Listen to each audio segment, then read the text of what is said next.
Saudações, nobres senhores. Aqui quem vos fala é o professor Bruno Salles, pela disciplina de Processo Penal número 1. Bem-vindos ao regime letivo remoto, quinto estudo dirigido, primeira semana. Trataremos hoje ainda sobre competência. Competência é um assunto relativamente extenso e extremamente importante dentro do processo penal. Trataremos hoje da competência em razão do local, ou competência em razão do lugar. Explico. A competência em razão da matéria, já estudada, e a competência em razão da pessoa, também já estudada, elas buscam o fundamento na Constituição. E, portanto, o descumprimento das regras gera nulidade absoluta. Lembrando que a nulidade absoluta, você não precisa demonstrar o prejuízo é presumido. E na incompetência absoluta, não há fase para se alegar. Você pode alegar em qualquer fase do processo. Bom, há violações de regra de competência que levam à nulidade relativa. É quando se viola regras de competência que não estão na Constituição Federal. Competência relativa à fase adequada para alegar. Se você não alegar na fase correta, há preclusão. E você tem que demonstrar o prejuízo no caso concreto. Competência em razão do lugar, ela está prevista no Código de Processo Penal e, portanto, gera tão apenas nulidade relativa, caso seja descumprida. Qual é a regra do nosso Código de Processo Penal? O artigo 70 diz que o local competente é o local onde a infração se consumou. E no caso de tentativa, onde foi praticado o último ato de execução. Lembrando, iter criminis. O que é iter criminis? Iter significa itinerário, caminho. É o caminho que o crime percorre até ser consumado. Lembrando que as duas primeiras fases do iter criminis não é punível. Cogitação é quando você pensa no crime. Se a cogitação fosse punível, a humanidade inteira estaria condenada. Né? Quantas vezes você olha para a pessoa e diz, eu vou socar esse cara. Se você estiver no terceiro, quarto, quinto andar, eu vou jogar ele lá embaixo. Eu vou socar a cabeça dele na parede. Eu vou esfregar a cara dele no chapisco. Mas você não faz isso. Né? Há filtros. A psicologia explica isso muito bem. Tudo bem. Cogitação. Você pode cogitar de praticar crimes sem problemas, isso não é punível. Atos preparatórios. Quando você começa a planejar, a se programar e a agir de certa forma, planejando um crime. Várias formas possíveis, né? Também não é punível. A partir do momento que tem início atos de execução do crime, a partir daí já é punível. Se ele não se consumar, já é tentativa. Se ele se consumar, é o crime consumado. Então vejam, via de regra, a competência do local é onde a infração se consumou. E se a infração não se consumou, se foi apenas tentada, é onde foi praticado o último ato de execução. Aí alguém pode me dizer o seguinte, Bruno, então nós adotamos a teoria do resultado. Não. No Código de Processo Penal, para efeito de competência, adotamos a teoria do resultado? Não. Por quê? Porque nem todos os crimes têm resultado naturalístico. Vocês lembram disso, do direito penal? Já lembramos aqui do direito penal sobre o iter criminis, cogitação, atos preparatórios, execução e consumação. Ok. Vamos lembrar dos crimes. Nós temos crimes materiais, crimes formais e crimes de mera conduta. O que são crimes materiais? É aquele em que o tipo penal descreve o resultado e exige a produção do resultado para que o crime se repute consumado. Crimes materiais, o conceito é esse. Crimes formais é quando o tipo penal descreve a conduta, descreve o resultado, mas não exige que o resultado seja efetivado para que o crime se repute consumado. Crimes formais, corrupção, Solicitar vantagem indevida. Se a pessoa der a vantagem ou não, não faz diferença. O crime está consumado. Só do servidor público solicitar, ou a corrupção, isso é a corrupção passiva, né? Ou ativa. Me confundi agora. E existe também a forma de corrupção quando o particular corrompe o servidor. O particular oferece uma vantagem devida. Se o servidor aceitar ou não, não interessa. O crime já está consumado. Porque é um crime formal. Ele descreve a conduta, descreve o resultado, mas não exige que o resultado seja produzido para que o crime se repute consumado. Extorsão é quando você exige uma vantagem indevida com violência ou grave ameaça. Se a pessoa vai te dar essa vantagem ou não, não interessa. Só o fato de exigir, o crime já está consumado. E os crimes de mera conduta? O crime de mera conduta, o tipo penal descreve a conduta, mas não descreve o resultado. Só de praticar a conduta o crime já está consumado. Exemplo, omissão de socorro. Não interessa se o cara vai morrer, se ele vai ter consequência, sequela, você não deu socorro, ele não interessa. Só o fato de negar o socorro já é o crime. Por quê? Porque o tipo penal só descreve a conduta e não descreve o resultado. Então vejam, a competência irá ser fixada quando se consumar o crime nos crimes materiais, nos crimes formais e nos crimes de mera conduta. Logo, não se adota a teoria do resultado. Isso é um equívoco, tá? Porém, em relação à tentativa, adota-se sim a teoria da atividade. Aqui não resta dúvida. Basta agir, se o crime não se consumar, onde foi praticado o último ato de execução, será fixada a competência. Lembrando que pelo artigo 63 da Lei 90/99, Lei 90/99 é a lei que instituiu os juizados especiais na esfera estadual, ela adota também a teoria da atividade. Nos crimes de pequeno potencial ofensivo, a competência será determinada pelo lugar onde foi praticada a infração. Com base nesse artigo 63, entende-se que na Lei 90/99 também é adotada a teoria da atividade, ok? Lembrando, lugar do crime para o Código Penal, nós adotamos a teoria da ubiguidade. Tanto faz, o lugar do crime é onde ele foi praticado, onde foi praticada a ação, ou onde ele produziu ou deveria ter produzido o resultado. Lembrando, lugar do crime para o Código Penal é a teoria da ubiguidade. Já o Código de Processo Penal entende que o local competente para julgar a infração é onde ele se consumou e, no caso de tentativa, onde foi praticado o último ato de execução. Não confundam as coisas. Cuidado com essas pegadinhas, ok? Tempo do crime para o Código Penal é sim a teoria da atividade. Lugar do crime para o Código Penal é a teoria da ubiguidade. Eu gosto de fazer uma tabelinha, um quadro, e tá sempre memorizando. Cuidado para não confundir, ok? Agora tem umas coisas bem interessantes para a gente falar dessa teoria. Bruno, a teoria é muito simples. É onde que ela se consumou, tentativa, onde foi praticado o último ato de execução, tranquilo. Porém, a jurisprudência tem ressalvado essa regra, principalmente em casos de homicídio. No homicídio é onde foram praticados os atos. Por quê? É uma questão probatória. Imagina o bar. Isso acontece com quase todas as cidades, por exemplo, de Minas. Minas tem 853 municípios. Existem municípios polos e municípios, digamos, satélite. O bar. Os hospitais estão aqui.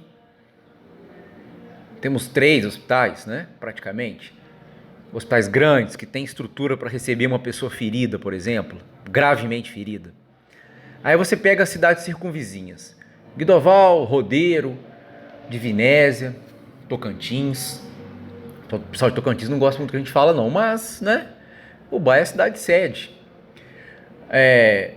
Senador Firmino, Brás Pires, Dores do Turvo, Rio Pomba, Mercês, Silverânia, Tabuleiro, Piraúba, Guarani e por aí vai. uma série de cidades menores que não tem a estrutura que nós temos aqui. Imagina uma pessoa ferida com arma de fogo, com arma branca, com instrumento pérfuro cortante, pérfuro contundente. Qualquer pessoa que foi ferida de uma forma mais grave será conduzida até Ubá para os hospitais que têm maior condição de atendê-los. Suponhamos que dias depois ou horas depois ele falece aqui em Ubá. É Ubá que vai apurar o homicídio? Porque o homicídio se consumou aqui. Não faz sentido isso. Então, para melhor obtenção de provas, motivação, autoria, maneira de execução, quem irá apurar é o responsável pela cidade onde foi praticada a ação. Então, em caso de homicídio, prestem atenção, tá? Em caso de homicídio, a jurisprudência entende que é o local onde foi praticada a ação e não onde produziu o resultado. Nós temos inúmeros casos desses aqui. Artigo 71 do Código de Processo Penal.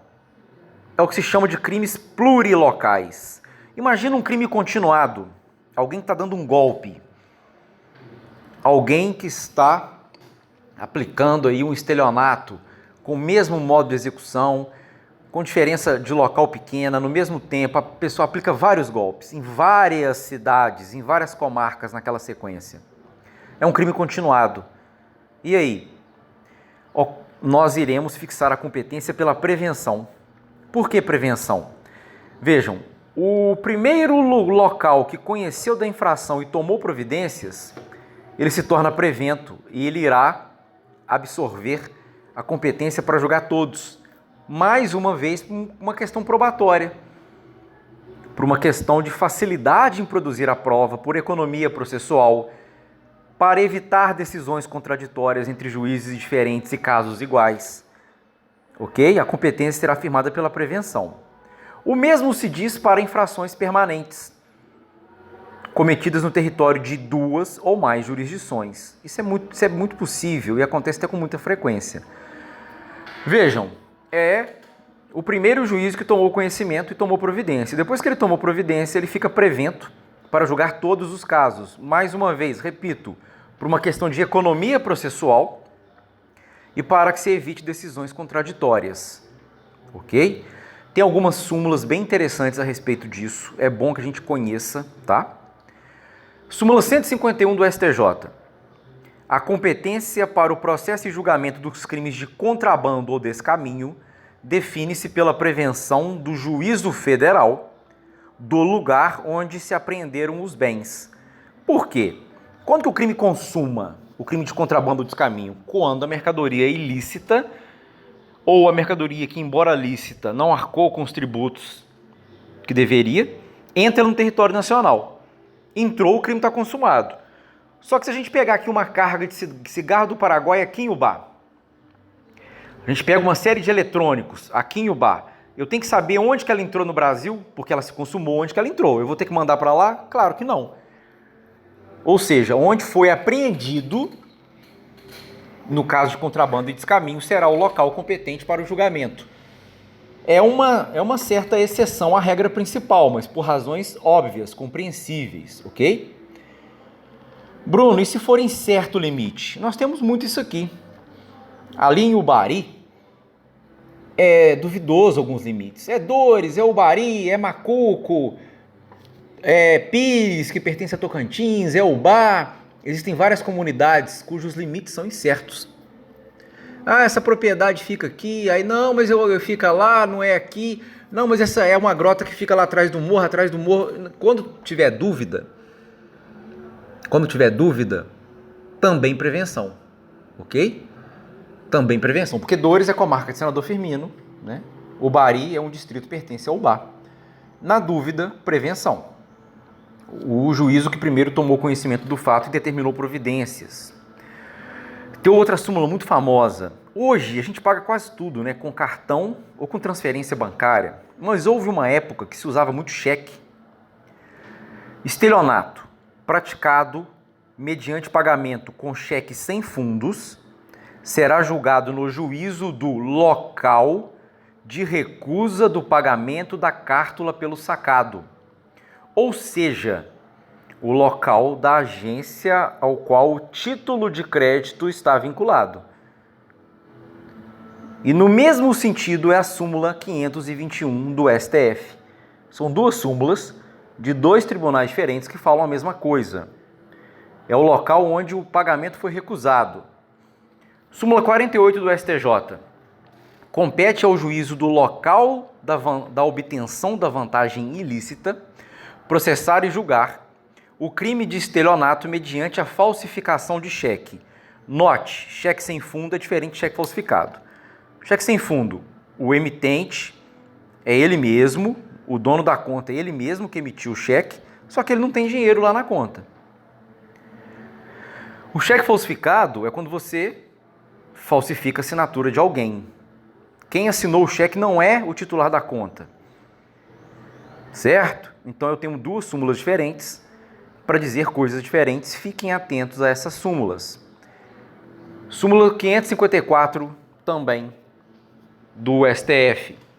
O pagamento de cheque sem fundo até o recebimento da denúncia extingue a punibilidade. Olha só, deu um cheque sem fundo, deu problema, a pessoa se pagar, está resolvido. Extingue a punibilidade, tá bom? Já vi várias questões assim. Você tem que saber direito penal e combinar com o processo penal. E as questões que mais reprovam, que mais tem índice de erro, são aquelas questões em que misturam dois ou mais assuntos de duas ou mais matérias. Apropriação indébita. Acontece muito aqui em Ubá. O cara pega aqui um caminhão lotado de imóvel para entregar lá no sul do país. Quando ele está passando em São Paulo, ele desvia do trajeto e vende aqueles móveis. Certo? E depois não dá satisfação para o dono. E aí? Qual será o local competente? Aí a pessoa me procura aqui. Bruno, eu tenho uma empresa, eu produzi um caminhão inteiro de, sei lá, rack, mesa, qualquer coisa. O cara pegou meu frete e tal, não entregou, sumiu. Onde que ele desviou isso? São Paulo. Eu sei que ele vendeu para um cara lá em São Paulo e pegou o dinheiro e não me repassou. Era para ele ter entregue isso no sul do país. Onde o crime se consumou? São Paulo. Qual o local competente para apurar a infração? São Paulo, não é Ubá. O cara não vai gostar. Ele não vai ficar satisfeito comigo. Porém, o local é São Paulo, não é Ubá. Ok? Competência para processar e julgar crime de racismo praticado pela internet será o local do juízo onde teve início as apurações. Deverá processar e julgar todos os responsáveis pela troca de mensagens de conteúdo racista em comunidade de rede social na internet, ainda que morem fora do território nacional. Tem uma decisão do STJ assim, tá? Note-se que no caso de crimes de racismo, o crime se configura com a simples publicação da mensagem. Ou seja, também aplicamos aqui a regra da prevenção, ok? Vejam, quando não se sabe o local da infração, é o domicílio do réu. Domicílio do réu. Certo?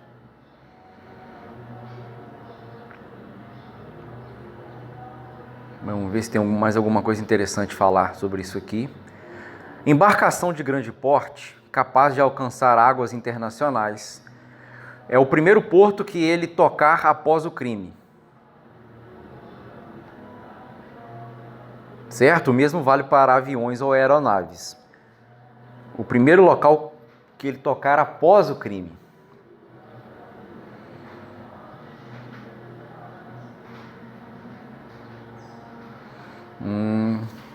Pessoal, acho que é isso. Deixa eu ver, tem mais uma súmula aqui. Quando você viola uma regra de prevenção, é nulidade relativa, eu já expliquei isso, tem uma súmula para falar isso. E é isso, pessoal. Na próxima aula nós começamos o assunto de conexão e continência, ok? Bom estudo para vocês.